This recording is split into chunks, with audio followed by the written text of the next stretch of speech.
혁신이라던 자동차 기술 왜 실제 차에서는 안 보일까? 최근 CES에서 또 많은 혁신 기술들이 선보였는데요. 몇 년 안에 몇몇 기술들은 완전히 기억에서 잊혀질 겁니다. 오늘은 자동차 기술을 현업에서는 어떻게 거르는지, 왜 어떤 기술은 뉴스에만 나오고 사라지는지, 그리고 우리가 기술 뉴스를 볼 때 어떤 기준으로 보면 좋을지에 대해서 이야기를 해보도록 하겠습니다. 먼저 엔지니어들이 기술을 개발하고 볼 때에는 몇 가지 조건 혹은 상당히 많은 조건을 고려하기도 하는데요. 소규모의 R&D 그룹에서는 가능한 한 많은 고려사항을 소수의 인원으로 수행하는 편입니다. 반면 대기업이나 역할 분담이 되어 있는 규모 있는 조직에서는 오히려 경계성에 해당하는 부분에 있어서는 고려사항들을 놓치는 경우가 많습니다. 이러한 현실적 상황이 차이를 보이기는 하지만 공통적으로 현업, 즉 양산을 고려한 기술 개발의 관점에서는 다음의 순서로 기술을 볼 필요가 있습니다. 첫째, 비용적인 면이 해당되고요. 두 번째는 생산적인 측면, 그리고 세 번째는 고장 등의 리스크적인 측면이 있습니다. 그리고 마지막으로 수익성을 고려하게 되는데요. 조금 더 쉽게 이야기를 하자면 이거 진짜 구현이 가능한지, 그리고 양산이 실제로 되는지, 고장이 나면 책임질 수 있는지, 그리고 무엇보다 기업 관점, 또 수익을 내야 하는 어떤 조직의 관점에서는 돈이 되는지에 대해서 고려를 하게 됩니다. 연구기관이나 조직 관점에서는 이 4개 중 하나라도 애매하면 아무리 멋진 기술이라도 바로 적용하기는 어렵고 대부분 보류되거나 탈락이 됩니다. 26년 CES에서도 많은 혁신 기술들이 나왔는데요. 동일한 기준으로 자동차, 로봇, AI 분야의 베스트 혁신상을 살펴보면 즉각적으로 양산하거나 서비스 개발에 활용하기가 어렵다는 것을 쉽게 알 수 있습니다. 이런 이유로 좋은 기술들을 우리 생활에서 만나보기까지는 상당한 시간이 걸리고 그 과정에서 사라져버리는 기술들도 많습니다. 자동차 산업 분야에서도 많은 R&D 결과들과 신기술들을 만나보지 못하는 이유가 바로 제품 개발에 들어가는 비용과 제작을 위해 요구되는 생산 공정, 시설, 그리고 수익성과 리스크 요인 때문입니다.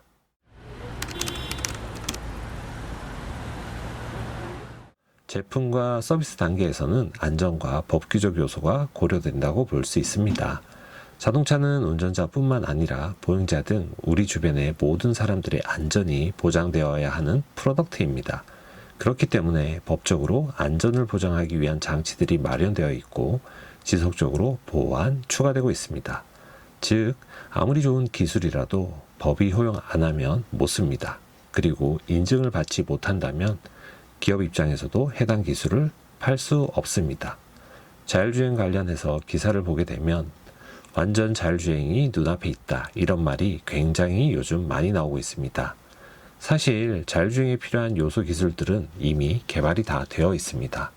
다만 얼마나 고도화되어 안전을 보장할 수 있느냐 하는 수준에 있다고 생각되는데요. 이러한 자율주행 기술이 적용되고 확대되지 않는 이유는 사고 책임에 대한 제도적 장치가 아직 마련되어 있지 않기 때문입니다. 때문에 테슬라의 자율주행 차량이 3, 4단계 자율주행 기술을 차량에 적용하였음에도 불구하고 우리나라에서 판매를 위해 자율주행 레벨 2단계로 인증받은 이유입니다. 일반 자동차 사고의 경우 차량의 결함으로 인한 사고가 아닌 경우 제조사가 책임을 물지 않습니다. 때문에 자율주행 자동차의 제조사 입장에서는 그러한 제도적 장치를 기대하고 있는 것입니다. 반면에 소비자는 좀 더 편하고 발전된 운전 환경을 기대하고 더 스마트한 프로덕트를 소유하기를 원합니다.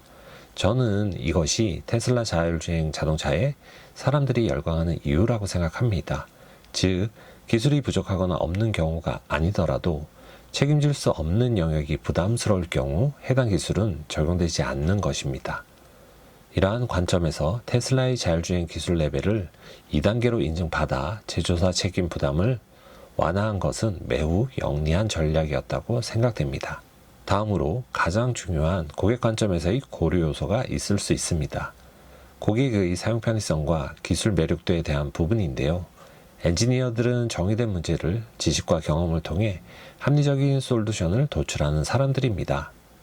창의적이냐라고 물어본다면 대부분은 그렇지 않고 논리적인 편에 가깝다라고 이야기할 수 있습니다. 흔히 얘기하는 MBTI로 분류하면 F보다는 T이고 P보다는 J인 사람들이 많다고 할 수 있을 것 같아요. 물론 개인적인 생각이고 통계를 정확하게 내본 것은 아닙니다. 업무와 연구의 성격이 그렇다는 것으로 이해해 주시면 감사하겠습니다. 그런 반면 고객이 느끼는 감성적인 부분과 사용 편의성은 기계적 메커니즘이나 논리적인 설명으로 충분하지 않은 경우가 매우 많습니다. 예를 들어 삼성전자의 볼리라는 AI 제품이 있었는데요. 2020년부터 개발해온 가정용 AI 로봇으로 홈기기를 제어하고 AI 비서와 같은 역할을 수행한다고 소개되었습니다. 아직 상용화와 판매가 이루어지지는 않고 있지만 고객에게 소개되었을 때 홈기기 제어보다 내장된 프로젝터가 천장의 영상을 상영하여 누워서 영화를 볼 수 있게 해주는 기능에 큰 반응을 일으켰습니다. 또한 반려동물을 볼리가 따라다니며 영상을 촬영하는 기능도 큰 관심을 끌었는데요. 이처럼 엔지니어가 의도한 기술과 고객이 사용하고 좋아하는 기능에는 차이가 존재합니다. 때문에 좋은 기술이라도 실제 사용하는 고객에게 매력적이지 않다면 그 기술은 존재의 의미가 없어지는 것이고 바로 도태될 수밖에 없는 것입니다. 자동차에 있어서도 음성인식, 제스처인식, 그리고 생체 신호인식 등 좋은 기술들이 많이 존재합니다. 하지만 사용성이 떨어지거나 오작동을 경험한 이후 매력도가 급감하는 기술들이 참 많이 있습니다. 그렇다 보니 오히려 직관적인 물리 버튼이 다시 인기를 끌고 있는 추세를 보이기도 합니다.